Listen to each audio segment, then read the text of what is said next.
भाग्य के भरोसे जो बैठा रहता है उसको कुछ भी नहीं मिलता, पर पुरुषार्थ करके जो भाग्य को इच्छानुवर्ती बना लेता है वो सब कुछ पा सकता है। भाग्य के भरोसे कायर लोग बैठते हैं कि मेरे भाग्य में होगा तो मिलेगा। पुरुषार्थ।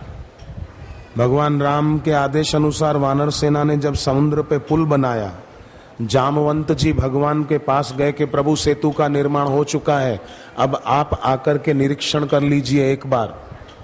राम जी आ रहे थे सेतु देखने के लिए। जामवंत जी ने रास्ते में कहा कि पुल बना तो है पर थोड़ा संकड़ा है, वानर सेना बहुत बड़ी लंबी विशाल है, उसको पसार होने में बहुत टाइम लगेगा।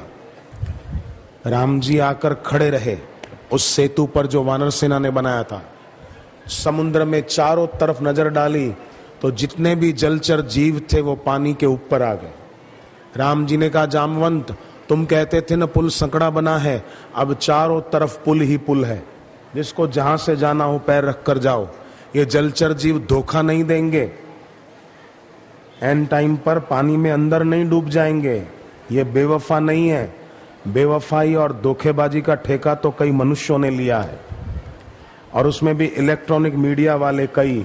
जलचर जीव अच्छे उन इलेक्ट्रॉनिक मीडिया वालों से जो लोगों को तोड़ने का काम करते हैं। समुद्र के जलचर जीवों ने तो सेतु का काम किया, जोड़ने का काम किया। पानी में रहने वाले जीवों ने भी सेवा कर ली, और आजकल के पढ़े लिखे लोग निंदा में लग जाते हैं, आलोचना में लग जाते हैं, गलत बातें फैलाने में लग जाते हैं। तो राम जी ने जब सेतु पर खड़े होकर चारों तरफ नजर डाली, जलचर जीव पानी के ऊपर आ गए राम जी के दर्शन करने के लिए। तब जामवंत जी को राम जी ने कहा कि देखा जामवंत, तुम कहते थे ना पुल संकड़ा बना है, अब चारों तरफ पुल ही पुल है। तो जामवंत जी ने कहा कि प्रभु, अगर आपको इन जलचर जीवों का पुल बनाना था तो हमसे मेहनत क्यों करवाई, पत्थर उठा उठा कर ले आए हम।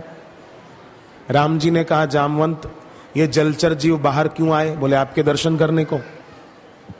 अच्छा मैं कहाँ खड़ा हूं? बोले प्रभु हम लोगों ने मेहनत करके जो सेतु बनाया उस पर। जामवंत, अगर तुम लोग मेहनत करके इस सेतु का निर्माण नहीं करते तो मैं कहाँ खड़ा रहता?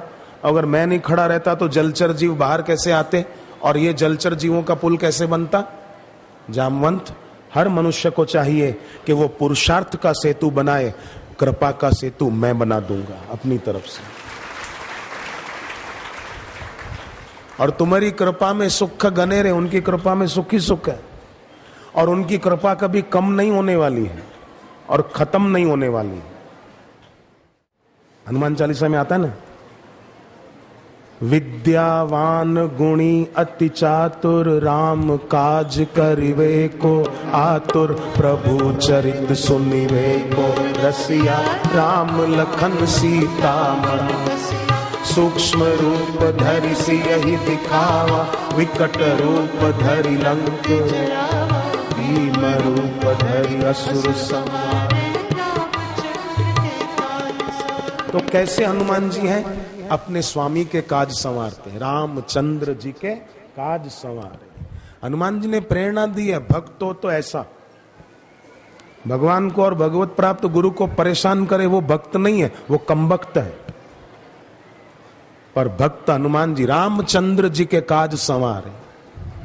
लाए सजीवन लखन जी आए, श्री रघुवीर हर्षि उर, रघुपति कीनी बहुत बड़ाई, तुम मम प्रिय भरत सम भाई, बदन तुम रोजस गावे, अस कहि श्रीपति सनकादिक ब्रह्मादि मुनीसा। तो सेवक ऐसा होता है, सेवक सेवा तो करता है पर स्वामी पर अपना अधिकार नहीं जताता कि मैंने इतनी सेवा की है तो मेरा ये अधिकार बनता है। नहीं नहीं, मेरे से सेवा हुई ये मेरा सौभाग्य है। सेवा तो और कोई भी कर सकता था, पर मेरा अहोभाग्य कि मुझे ये सेवा मिल गई। वो सच्चा सेवक